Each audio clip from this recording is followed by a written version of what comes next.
Let's get ready to rumble!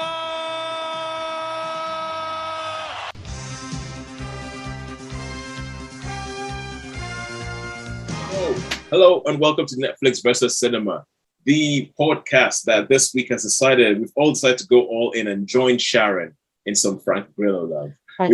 We've all decided to go all in with that. My name is Toasted, and I am your host. And joining me as always on the Isle of Wight are Sharon. Hello. And Shaun. Oh yeah. Now, okay, so we're talking about this because if you haven't listened to us before, what we do in Netflix with Cinema is we go to the cinema now that we're allowed to again, and we see three things in the cinema. We see three things at home.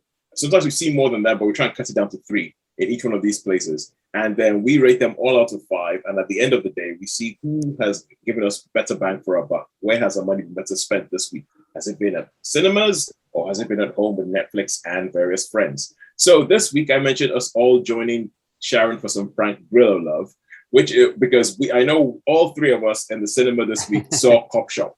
Yeah. With Frank Grillo and Gerard Butler. And I think that's the only film I saw and the only film that Sharon saw. But Shaun, we never have anything to worry about because we know Shaun's going to pick up the slack. Shaun's going to go there and find cinemas that are showing films when other cinemas like the Cinema Reddit are not showing anything. And so, Shaun, what else did you see this week? Well, I've seen at the cinema. I've seen Malignant. I've seen our Frank Grillo Copshop, and I did go and see Respect as well. I figured what I do is hedge my bets because I had a feeling that Sharon would probably see Copshop. I thought you might have seen Respect, actually. I had a feeling that you might have seen Respect, but just in case you hadn't, I thought I better do a third just in case, really. So I was thinking, that was my train of thought. Oh, cool. Yeah. No, a very safe train of thought. Because I did send a message to Shaun and said, what have you seen? Because I'll see if there's one you haven't seen, I'll see that. Because I had a choice of Copshop and Franklin. And Shaun said, well, I've seen them both. I thought, well, I'll just go with Franklin, you mean Respect, the Aretha Franklin story. Yeah. Okay, cool. Sorry, Respect. I know it's called Respect, but they should have called it Aretha, I reckon. But there's probably loads of other stuff called Aretha. Because there's a new Diana, Princess of Wales film coming out called Spencer. Yeah. And so I've just got it in my head that films are called after someone's surname. Yeah. I've been doing a lot of rewatching things. So because I like to do it because I watched Alien again, and do you know that gets better each time I watch it. I really, really enjoyed Alien. The first one, the first Alien film. It's absolutely terrific. Yeah, that's slightly more. I think Aliens is more populist because it's more of an action film, isn't it? Whereas Alien is a bit more. Yeah, it's a total terrific film. Yeah, really, really good. Yeah, Alien is almost kind of like an art film. It is, yeah. To be honest with you. All right, cool. So, that is what we saw in the cinema, and there is more stuff there's more stuff that I can talk to you about. Or when you get to talk about Respect, there's more I have to say about that. But now, what did we see at home? So, Sharon, what did you see at home this week? I've seen 2 films actually. I was going to do one as an also ran, which is a film called Blue Miracle. I saw on Netflix. Okay. And then I saw another Frank Grillo film called No Man's Land on Sky Cinema, but you can also watch it on Amazon, but you have to pay to watch it on Amazon. Sharon, not to be outdone. Everybody else saw Frank Grillo. No, I love Frank. Frank and me have something special. We're going to have some more Frank than everybody else. How about you, Shaun? What did you see at home? Okay, well, I went over to see my friend Pete for the weekend, and he's got Apple TV. Oh, yeah? So we watched a few. We watched a mod film, To Be Someone, and I watched, what's his name? John Travolta film. I wanted to say John Wick then. A John Travolta film, I Am Wrath. And I watched Greyhound. Again, I've seen Greyhound before, and I'm not sure if I've reviewed that. You reviewed Greyhound, yeah. I thought I had, yeah. So I watched that again because that's a great movie. I think I probably gave that quite a high rating as well.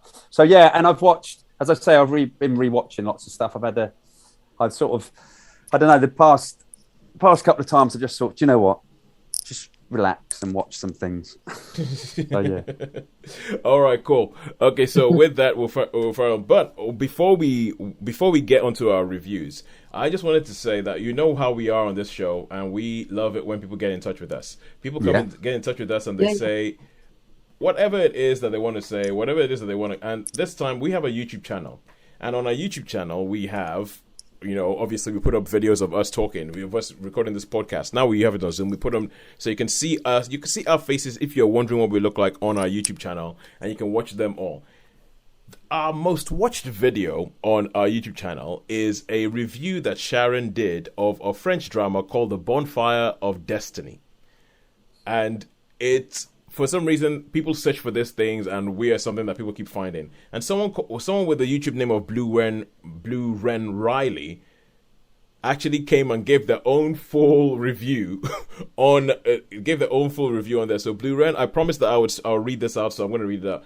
And this is, so Sharon gave a review, and then this is they pretty much posted their own review. And Sharon, let's see what you say. I'll try and get the syntax right and everything. They said the lead actress, I assume, was the svelte redhead as she was on screen most of the time. Yes, she was visually the part. I just found her irritating the extreme. I wanted to slap her when she should have evoked sympathy. Whereas the very beautiful blonde actress was promising until her performance became mostly defiant, glassy-eyed staring and weeping. She had looked like she had depth. Why did the wardrobe dress her in a long white off jacket with a great upper bouffant sleeve when she rode away from the chateau on her horse? No. And when she rode away from the chateau on her horse, it clumped along like a draft horse.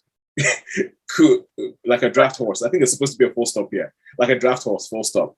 Could they not have acquired a more svelte-looking thoroughbred? She was supposed to be of the French upper class, for goodness sake. This sounds like Shaun. Shaun, do you have a YouTube name called Blue Ren Riley? No. Going, wrong horse! The fellow playing her love interest was just not her type. Oh, I don't know what that means. Then there was the mad-eyed villain who was about to kill the redhead in the last scenes and didn't. Obviously, this person didn't bother finding out anybody's names. Didn't, which disappointed actually. The best part of the film was the French architecture and the beautiful interior French decor. Except for the actress playing the aunt and the redhead sister, the performance was exquisite and lovingly and charmingly spot on. So that was after Sharon had given that. Blue Ren gave that. And if people get in touch with us, we will read them out. Now, I don't know what's going on here. Like, can't remember any of the names of any of the characters. But hey, whatever. Sharon, what do you think? What do you think about that? Yes, I had to rack my brains because it was probably last year that I saw Bonfire of Destiny, which is basically, yes, I think it was a 6-part, or it might have been an 8-part even, a French drama about a real-life fire. You follow the lives of 3 women and the repercussions of this fire on their lives. You've got the redhead, it was like this upper-class woman. The blonde woman is her niece, I believe. And then the other woman, who is not mentioned in their review, is a maid. And all these people their lives are just dramatically changed by this fire. Mm-hmm. And so, I take the point on board, because as the story goes on, it becomes more about the women's love lives and about the sort of the rather than the direct repercussions of this fire. And so, yes, the love interest, he's like this sort of rough working class man who saved her life. So they're then drawn to each other, and they have this sort of cathartic relationship where they're drawn together through this dramatic event. Whether if they'd met under any other circumstances, would their romance have worked? Probably not. So I get I take that on board completely. And some of the secondary characters were really, really well played and were sympathetic. So I can't disagree with anything that's been said. All right, cool. Good stuff. Right, and now let's move on to what we're going to talk about this week. So enough about stuff that we watched a year ago. Blue Ren, thank you very much. Please do continue listening and get back in touch.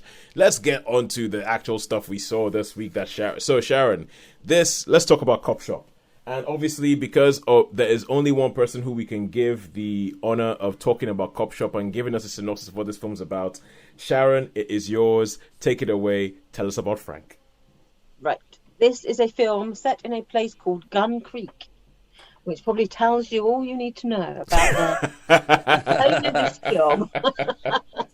And we first encounter the players of our play in Gun Creek, where you have this.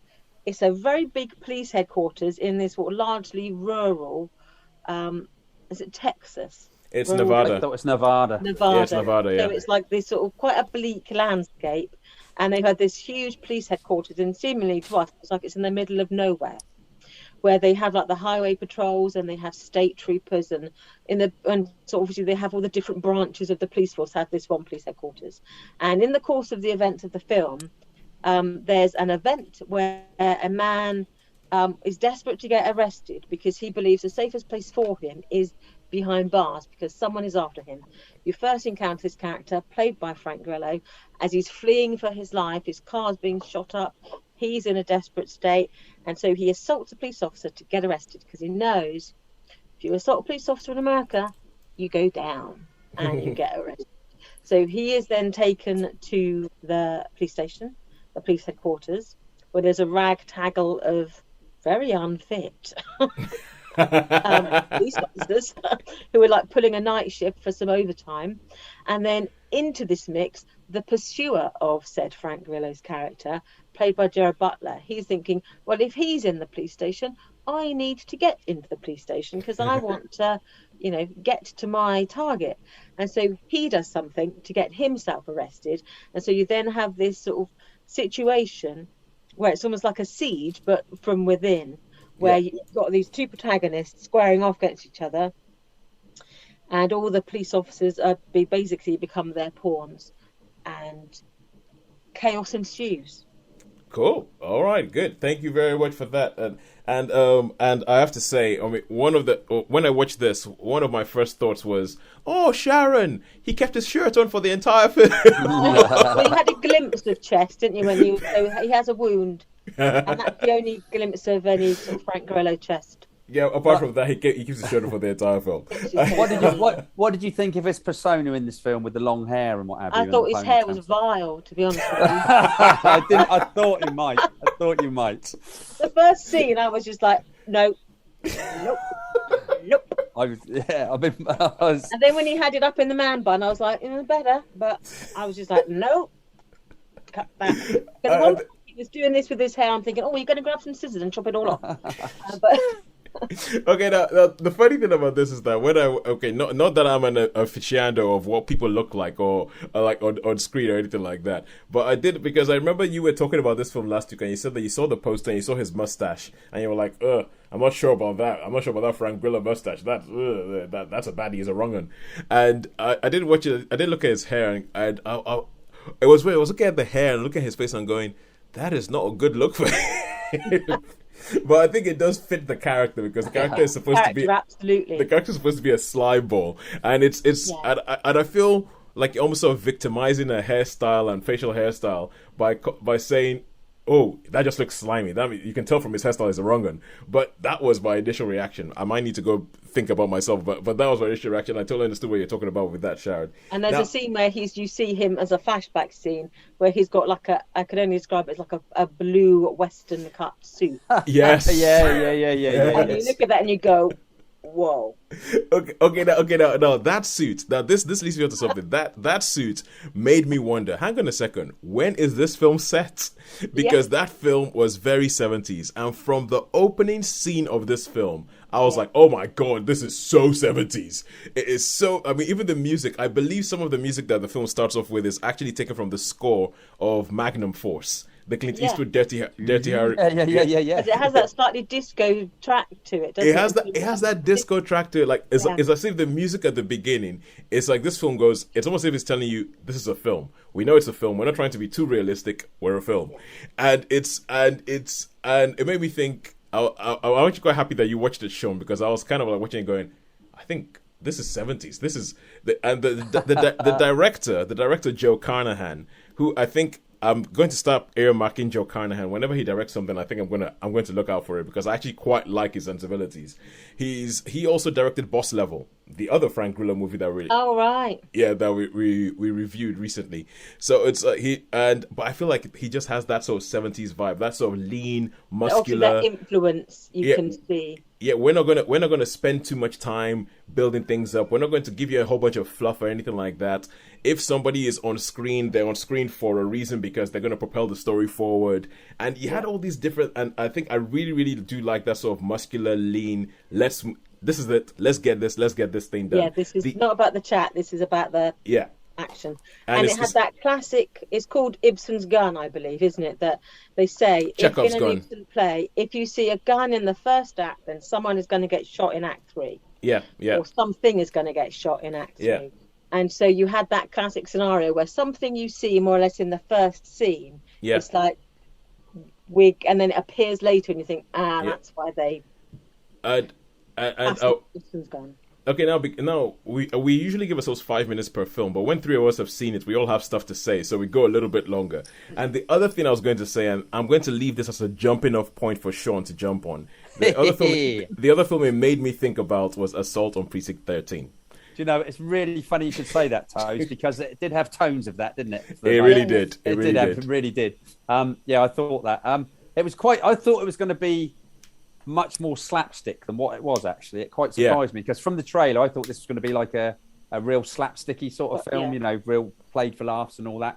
And there was that comedic element to it, but it was also, in a way, quite sort of serious. It was quite hard boiled, I was saying. Yeah, it was quite hard boiled. Yeah, that's a good description. I mean, Frank Grillo with isn't it funny how you think through films? I thought, Sharon is not going to like that. That was one thing I thought. it's like Frank, what have you done to your hair, man? What have you done, Frank? With that crazy, the bit in the beginning when it was all like this, I was just like, what? It's like, Sharon's not going to like that hair. I thought it was, it was fun. It moved along a bit. I thought the cops were a bit dumbass, but there you go. Sort of, especially, it's like, the bits, what's you sort of thing. I think I think they'd have been, but I mean, it was quite sort of, I don't think it would have ever got to that stage anyway, but once it did, it was like, it was quite good fun. It was a bit of a laugh. There was lots of action scenes in it. As I say, I could have been really, really picky with this, but on the whole, I thought it was a decent watch. I didn't have me huffy puffy moments, and so even though I was thinking, and it keeps moving. And it keeps moving. That's it. It keeps moving, and the performances were pretty good. And I did quite like the twist towards the end with the different roles. Because it was. I mean, that was a good move. Yeah, I think the thing with the film is it's one of those films where, because I remember last week when we spoke about it, Sharon, you said, is Frank Grillo the good guy and Gerard Butler the bad guy? And you start watching the film and you start realizing, actually, we don't know who the good guy is or who the bad guy is. and or even if there is a good or a bad guy. You don't know if there is a good or a bad guy. It's all shades of grey, isn't it, in some ways? You're watching it and you're going, okay, cool, now I want him to go, I want him to come out of this ahead. No, I want him to come out of this ahead. Now I want them to come out of this ahead. And it sort of plays with your loyalties in that way. Shaun, it looks like you're about to say something. Yeah, I did. Yeah, I was going to say, it was, I've totally forgotten what I was going to say. Anyway, carry on. And it'll probably come again in a couple of minutes. I've lost my train of thought there. Yeah. But again, it's one of those classic things. Unless you see someone's died on screen, doesn't mean they're dead. Oh yeah, I remembered. It's like we think they're dead, but we haven't seen them die. That means they're probably not dead. Speaking of that, there was one blatant moment in the film that I saw that made me go, hang on. No, come on. No, that's really stupid. No, why would he do? No, he wouldn't do that. Yeah. I could almost hear Shaun in the cinema with me going, "Why would you do that?" Yes. And I was like, "No, why would you?" I thought I did think that a bit. You wouldn't do. Why would you put that? No, why would you say that? That doesn't make any sense. And there was one blatant moment where I thought, okay, that didn't make any sense. But yeah, sorry, Shaun. The thing I remembered, I've actually wrote it down so I wouldn't forget it this time. Who was the actress who played the rookie cop? Alexis Louder. I thought she was really good. I think she stole the film. Yeah, definitely. I think she stole the film. Alexis Louder. She kind of holds the whole film together, and it's not an easy thing when you have Frank Grillo and Gerard Butler trying to choose scenery around you. Oh, by the way, I have to say, Gerard Butler, probably the best American accents I've heard him do. Normally you get a little bit of hint of the Scots coming through. You get a little bit of Glasgow coming through, but largely speaking, best American accent that I've heard him do. But I think Alexis Louder was brilliant. She just held everything together. She was really. Yeah, I thought she was brilliant.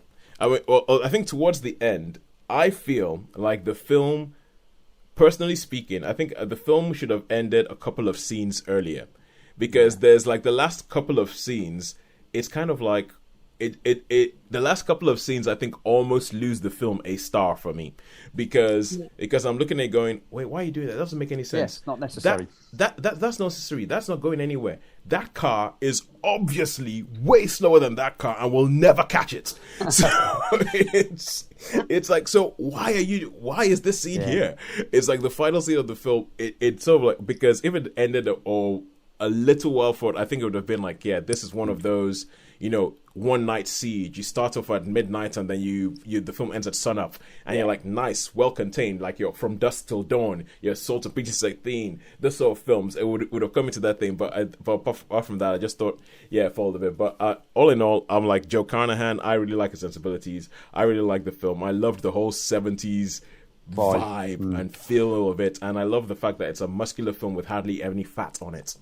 So even the gunfights I thought were good. But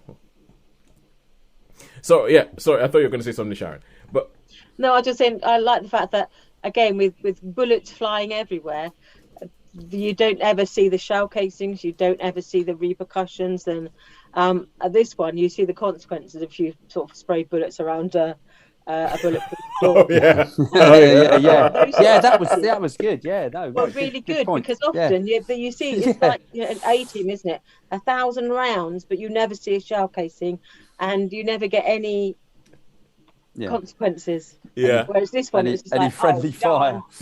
Yeah. I do. No, yes, that is good, because there's a character played by an actor called Toby Huss who shows up. I think the character's called Anthony Lamb. And he shows up, and he's just kind of like, like a loose cannon, like a loose cannon kind of thing. And it's I really really enjoyed this film. But how many stars would you guys give it? Do you want to start, Sharon, as you gave the thing? Well, I'd probably give it a classic 3. I thought it was entertaining. It delivered what it was supposed to deliver. It didn't pretend to be anything more than it was, but it did what it did well. So yeah, I would say it was a good, honest, solid 3. 3 solid. I'm totally with you all the way. Solid 3 for me. Yeah. Yeah, I would agree with you guys. It's a 3. I mean, I was there was a bit where I was thinking this might actually go up to a 4, because it sustained the tension and the whole thing. It kept everything together. It was building, and you were like, oh my god, this is actually going quite well. There was one particular scene that was done. It has to do with a keypad and someone trying to change a passcode, and just the tension of that thing, and like it said a lot about the characters in that one scene. And I was like, this is really good, and I was thinking this might be a 4, but towards the end, it's like especially that final sort of couple of scenes, I think bring it down a bit. So makes me think it's a 3. But a lot of fun. I would really, really recommend Copshop to anybody. Go find it. Go watch it.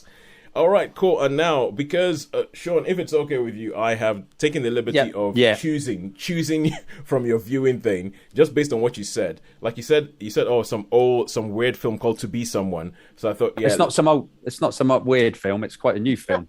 Okay, yeah, but the way you spoke about it, you said, we saw some weird film called To Be Someone, or like you.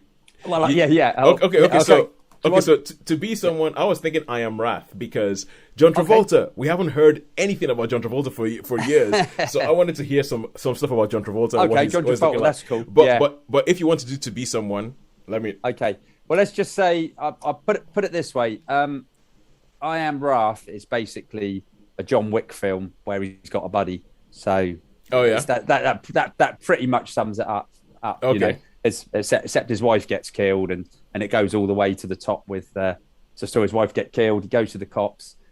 So he goes to the cops let the guy go because he's ID'd him. They have one of those. He says, yeah, that's the one. That's definitely the one. Tattoo there. Oh, but he's got a tattoo of a fly or a bug. Yep.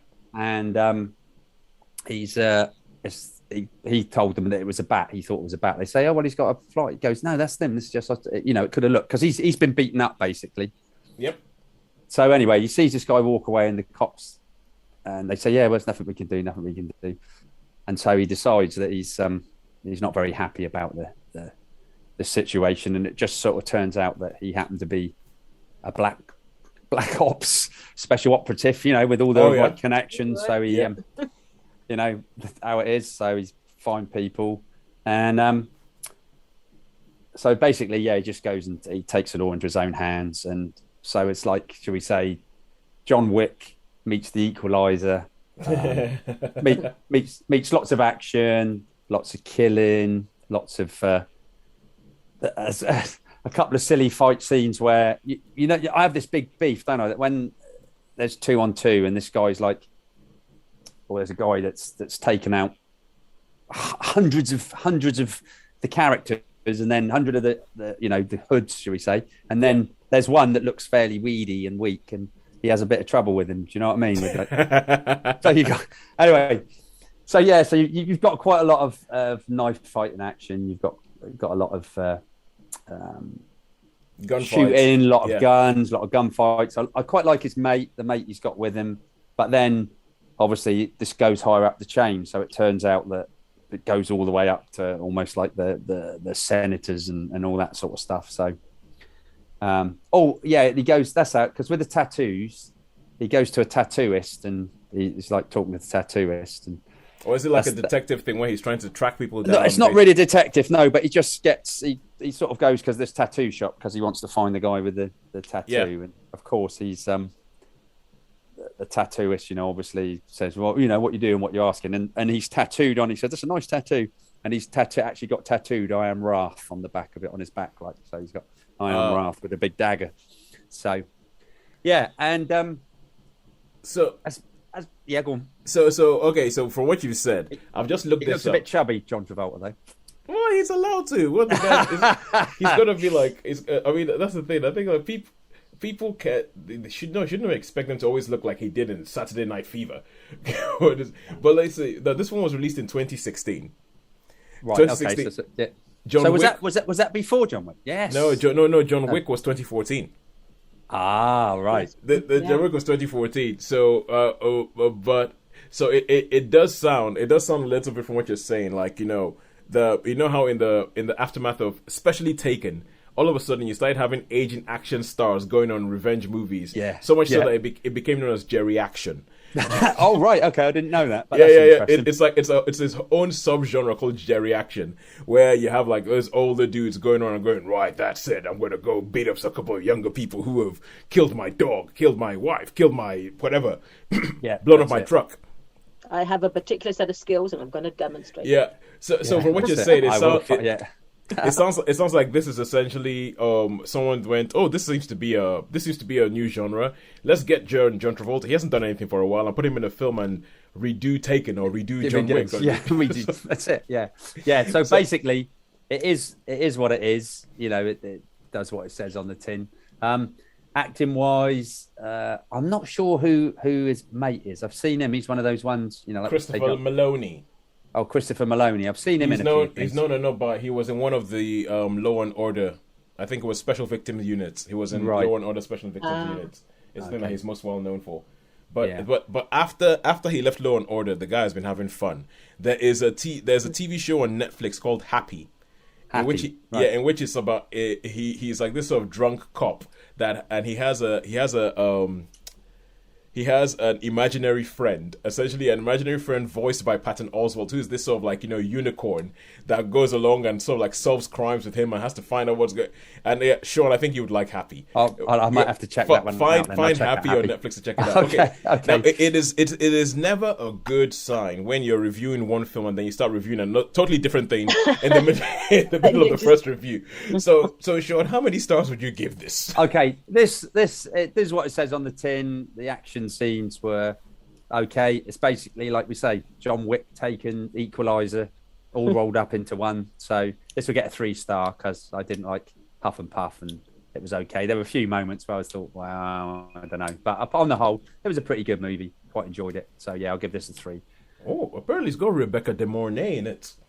Oh yeah. Okay, cool. No, that's it. Not memorable at all. Okay, so now we go back to what is Shaun's place this week, and Shaun's place, which is cinema, because Shaun is the one who saw all the stuff in cinema, and you saw Respect.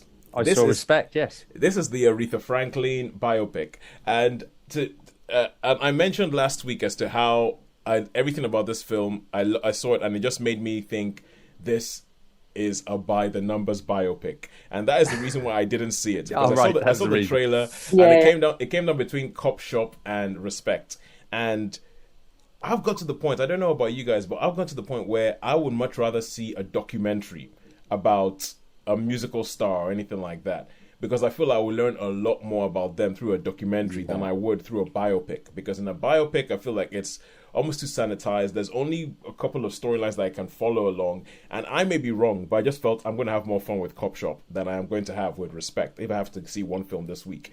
So it might be Aretha Franklin, she might be a black legend and all that, but I'm like, give me a documentary about her, not a biopic. Because you feel once they did sort of What Love's Got to Do with It with Tina Turner, you think, no, that was good.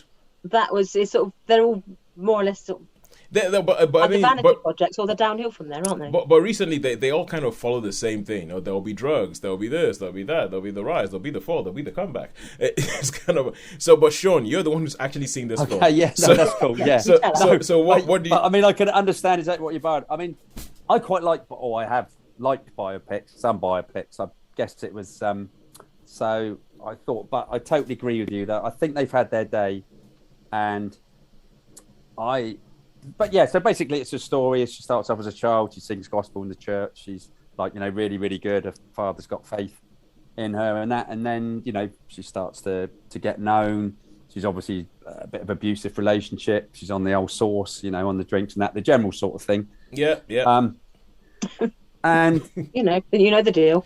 You know the deal, yeah, right. So for me, I thought this was dull and tedious and overlong and really, really quite dull. And I nearly dropped off. And thank goodness for the live bits and the singing, because that sort of brought me back round to my senses. Yep. Okay, because they were pretty good. But as for the rest of it, and I really, what is it? I don't like Forrest Whitaker, I really, really don't like Forrest Whitaker. He's like one of my Stanley Tucci things. But anyway, so this was pretty standard. It was dull, and the performances, they didn't convince me, Toes. They didn't convince me at all. I mean, she was brilliant. Is it Jennifer Hudson? Is that Jennifer Hudson? Yeah, Jennifer Hudson plays Aretha Franklin. I mean, the songs were great, and I mean that side of it. Obviously some real, Oh yeah, there was some real footage in there, some historical footage of like funerals and things, which they pop in, which so that's a documentary, and I totally agree with what you say. I would have much rather seen a documentary, because I was, my normally sort of back prone position, what I do in the cinema, I sort of extremely slouched. Well, I could really, really feel myself just starting to, the old. I thought, just check out. Yeah, I think I might have even at one point actually dropped out. I hope I wasn't snoring. So, but I did this. It's not really my cup of tea, really. I thought it would be, because I mean I liked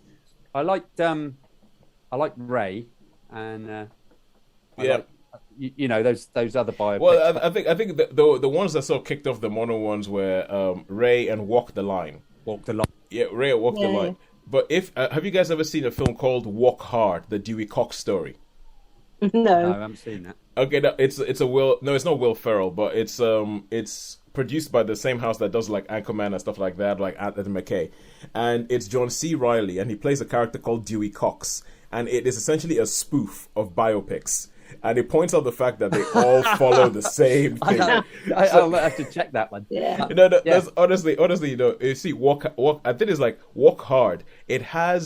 It's essentially Ray. It's Walk the Line. It's spoofing all these things. It's first marriage, second marriage. I started off on drugs, then I went on to pills, then and there's a bit where there's this recurring motif that happens in the film where he walks into a room and his bandmates are doing, it's like, hey, what are you guys doing there? They're like, we're having some alcohol. Go away, man. You don't want any of this stuff. They're like 10 minutes later, he comes. He's like, what's happening there? We're doing pills, man. Go away. You don't want any of this stuff. And then he goes away. Then he comes back. He's like, what are you doing? We're doing heroin, man. This is the next logical step for you. and it just makes fun of the fact that the biopics, and I think after seeing Walk Hard, it's hard to watch it. It's hard to watch a biopic because it's skewered them, and you're like, yeah, that's what. So give me a documentary, because by the people who lived through it, who were there, who did all this stuff. That for me is a lot more. I think a biopic. I'm honestly not sure where the music biopic stays, especially because a lot of the times I'm not sure they have anything to say. So, Shaun, how many stars would you give this? Okay, this snooze fest. Apparently, this snooze fest is only going to get a 2. Okay. Right. This is only going to get a 2. I mean, yeah, the music, the singing was pretty good, but it was like, oh no. And I think I'm probably going to give biopics a bit of a rest for a while if there's any more coming out. I think I've already. Are you going to be watching Spencer then about the Princess Diana? Probably not. Okay, no, this is the thing for me. Unless Camilla, I'd like to see what Camilla looks like. That would be all. How they've done. Will she be in it? No, I think music biopics. Music biopics they are a thing of their own. Yeah, music biopics are the ones I give a break. But like, for instance, something like, if we look about like The Crown, which is essentially a biopic of the royal family and The Crown I find fascinating because they tell you all this stuff that nobody knows, and they've pieced together something. And so something like Spencer, I remember that the Spencer's being directed by the same guy who directed Jackie a couple of years back, which was all about Jackie Kennedy in the aftermath of John F. Kennedy's death. And that I thought was a really, really interesting film. Like, what was going on. And I think that they found a way in there.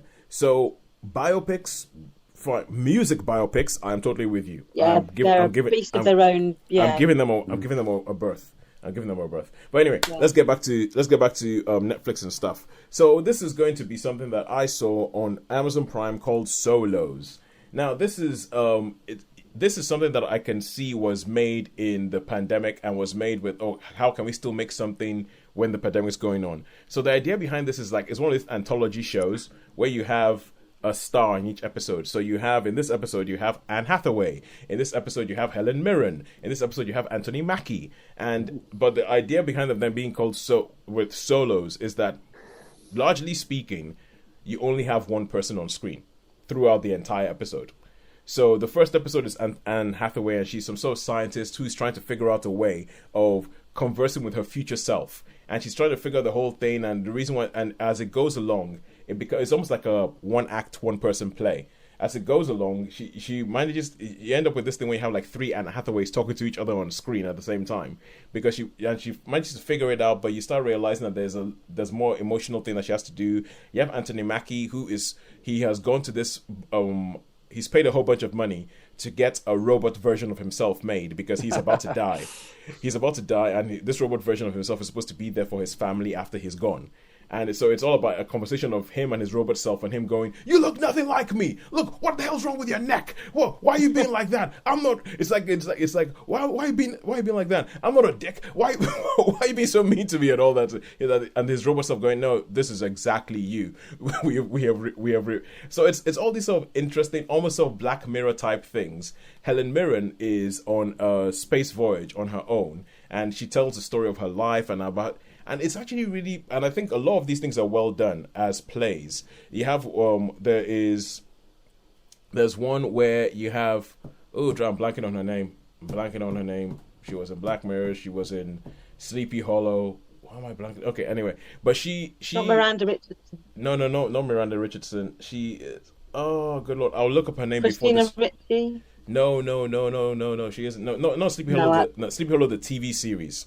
The TV series, yeah. She was also in the film Shame with Michael Fassbender. I will find her name before we finish this.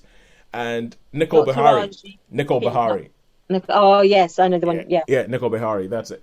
Yeah, and she's pregnant, but it's kind of like some sort of specific scientific thing of pregnancy, and then all of a sudden the pregnancy accelerates, and then the baby's born, but the baby grows up 15 years in one night.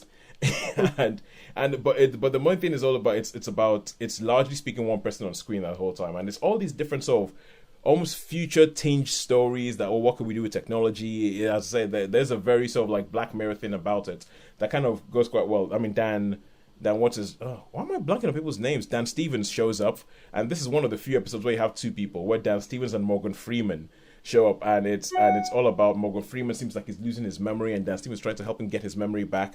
But why is he trying to help him get his memory back? And it's I know there's another show called Soulmates that Amazon. You know how we talk about Amazon have decided that this is the thing we're going to do, and Amazon decided time loop films. Yes, please. And I think anthology, science fiction type things, because they've done this and they've done Soulmates. And Solos and Soulmates look very aesthetically similar. They look aesthetically similar. They've also done Modern Love, which is an anthology.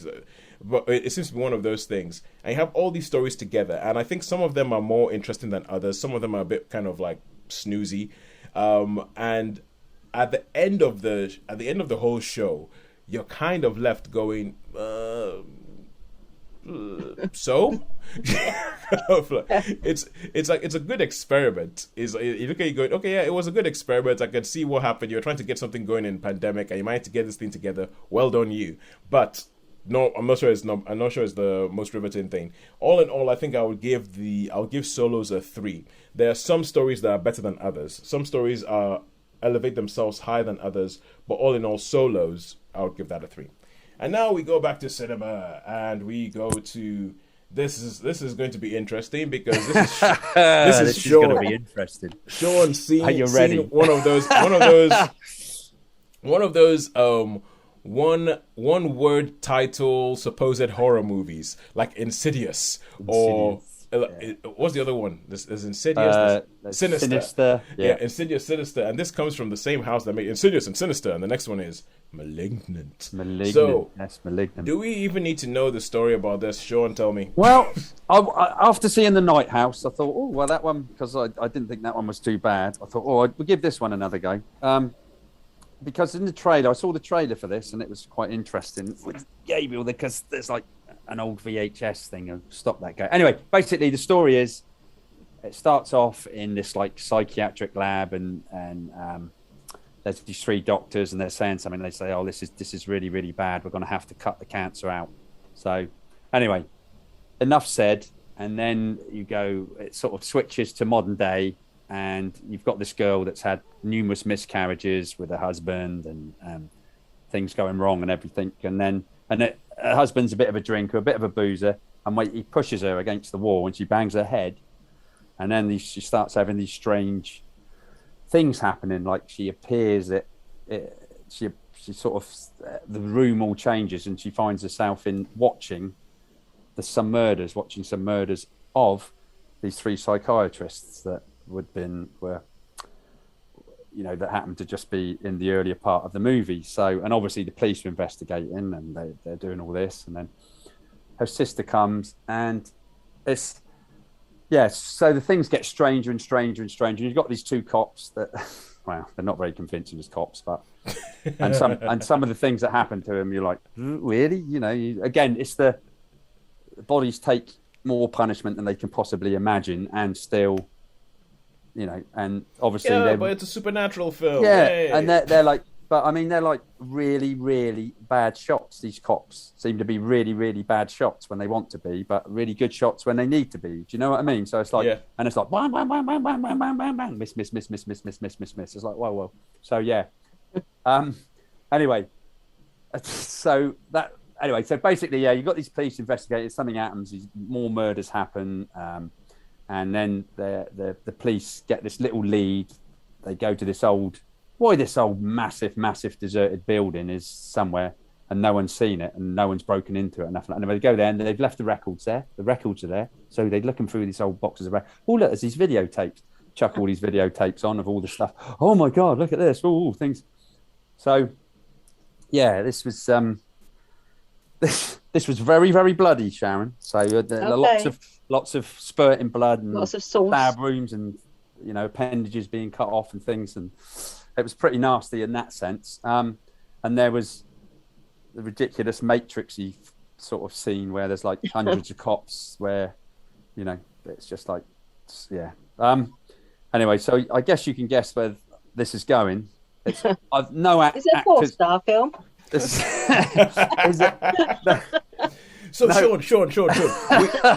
Shaun. So it sounds like you finally found, in your search you finally found a film that would scare you. Ooh, Would I be right in saying possibly. that? Is it scarily good or scarily? This has got to be it's awful. Very Honestly, bad. guys, yeah, it was really incredibly bad on so many levels. It doesn't make any That's a shocker. sense. Doesn't make any sense. There's so many faults in it. There's no narrative. It's just like all over the place. It's I mean, it's an interesting premise. The actual. I mean, I won't give away any spoilers. I wish I could. I'd love to give the spoilers because then You can't spoil something that's already rotten. That's a good point, Shaun. But yeah, let's just say if anybody's listened to this and they might have seen one of the old video nasties called Basket Case, that might give you some sort of clue as to what is happening. But so if toes. This was dire, man. This was dire. I mean, I don't even know for the fight scenes whether it could it scrape a 2? This might have to be our first Okay, one. how many stars? One. We're going with a 1. I'm trying to think if there's anywhere in it where it can scrape a 2. I'll tell you what. Because Shaun, you know what? You're trying so hard to be so generous that I think I'm gonna have to call it. I'm gonna have to call it and give this a 1. Okay, let's give this one a 1. You have to struggle to find enough reasons to give it a 2. That's a 1 film by definition, really. Yeah, it is a 1 film. Yeah. So we'll give this one a 1. It was bloody awful.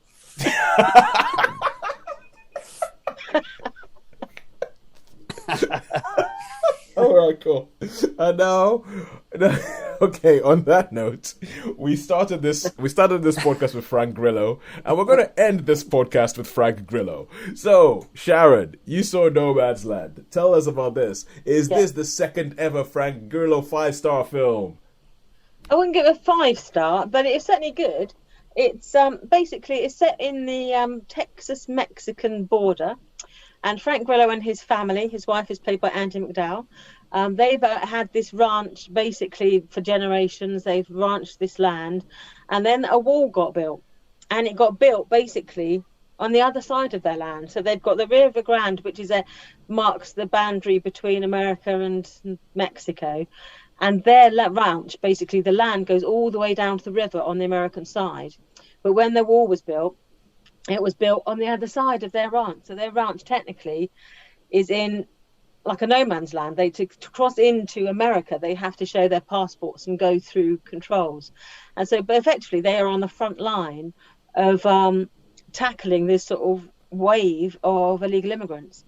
And the film starts with a scene where they've rounded up all their cattle ready for them to be selling because they're struggling to sort of make ends meet. And so they're going to be selling some cattle.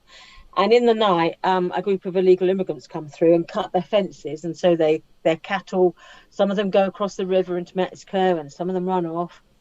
And they're deciding what they need to get their herd back together. So one evening, they're heading off to see if they can round up, track down where some of their cattle's gone. And they encounter another group of illegal immigrants, quite a large group. And think there's a lot of it's in at night, there's a lot of shouting, everyone's disorganized, they don't know what's going on. And then a knife is drawn and someone gets threatened and someone starts shooting, and then before you know it, there's a young boy has been killed, and one of the ranchers, one of Frank Grillo's sons, has been shot very seriously. And so you've then got a party of these, and then the rest of the film basically is the fallout of this one event. You've got these two fathers, the father of like this American lad who's been shot, and the father of this Mexican boy as a child who was being shot and killed. And you see how you see this sort of the divide about these two families who both wanted what was best for their families, but in doing so, everything's just gone horribly wrong. And you see basically the repercussions of this one night and what each father tries to do to protect their sons. One of the shooters involved in this incident is Frank Grillo's other son. So he had two sons with him. One of them was shot and the other one shot the boy, and then has fled. And so you see them, and then you see the father of the lad who was killed. You see both of them trying to find a way through this situation. This sounds a bit sort of like drama-y. Yeah, melodramatic. It's a drama, yeah. It's a drama more than, because when I first saw it, the poster is like Frank Grillo, like it's like lock and load, and you expect a certain thing from him. And he isn't in it that much, actually. He's very much a secondary character in the film. But when he's there, obviously he has impact. So it was not a typical sort of action film. When I first went into it, I thought, oh, this is going to be just an action film about, cross-border tensions. But no, it's more to it. There's a little bit more depth to it than that. So yeah, it's a good watch. All right, cool. One question. Because Andie MacDowell, we haven't seen her on screen much recently. And I was quite happy when a couple of years ago we saw her in Hide and Seek. She saw in Hide and Seek, and she showed up as the mum in that. Does she have much to do in this, or is she kind of in the wife role? She's in the wife role in this. Again, so she is she's a Texas rancher's wife. Yeah, okay. Doesn't know what she has to. So, yeah, that's a shame. That's a shame. Yeah. It does seem like a waste of her. But Ed, how many stars did you give this? So I think it was good. I mean, it's nothing spectacular, but it was good, and I certainly found it entertaining. So again, I think it's in 3 territory, but there are certainly good moments. There's certainly 4 moments, but I would say on the whole it was a 3. All right, cool. So that's a 3 for No Man's Land. Yeah. Now, I feel dumb asking this question, but who do you think has won this week? I think it's a bit of a landslide this week. Cinema was holding the fort for a little while. Well, I think we had a couple of weeks where it was in the lead, and then it sort of held its own but it was very close. But I'm pretty sure this one, Netflix, Malignant has been malignant to the sport. Oh, I like it, Sharon. I like it. So yeah, So you're all right. It's been a mediocre landslide, or a solid landslide, shall we say, for Netflix and Friends, because we had I Am Wrath 3, Solos 3, No Man's Land 3. So it's been 3s all across the board. Nothing really went above the 3. I feel like the most enjoyable thing this week was still Copshop. Yeah, probably. Yeah, but on the cinema side of things, we had the law of diminishing returns. We had Copshop with 3, Respect with 2, Malignant with 1. So yeah. So there just really wasn't. I don't really think there was a plan. But I think it's all in all, because I said last week that this being the week after a Marvel movie was released, I wasn't really expecting much to be released, and it looks like that's played out. But I'm still quite happy that at least I got to see Copshop. So I believe that is it for this week. Until next week, when God knows what will be out. I don't know, 2 weeks after a Marvel movie, you think maybe it might be time for another Marvel movie. Who knows? Who knows? Yeah, we've got the Isle of Wight Festival on this weekend, so we will be. Yeah, I don't know what the cinema's going to do, so we'll see what happens with our watching this weekend. Yes, we'll see what happens. But I will continue watching. I've been watching What If on Disney Plus, the Marvel thing about different scenarios and what happened if somebody else took the super soldier syndrome instead of Captain America. What happened to all these different things? And I think some of the things are quite good. When it finishes, I will come in here with my thoughts. But until next week, when we will figure out what the heck's going on with cinema and see what we can watch, it's a goodbye from me. It's a goodbye from me. And it's a goodbye from me. Thank you very much for joining us, especially you, Blue Ren.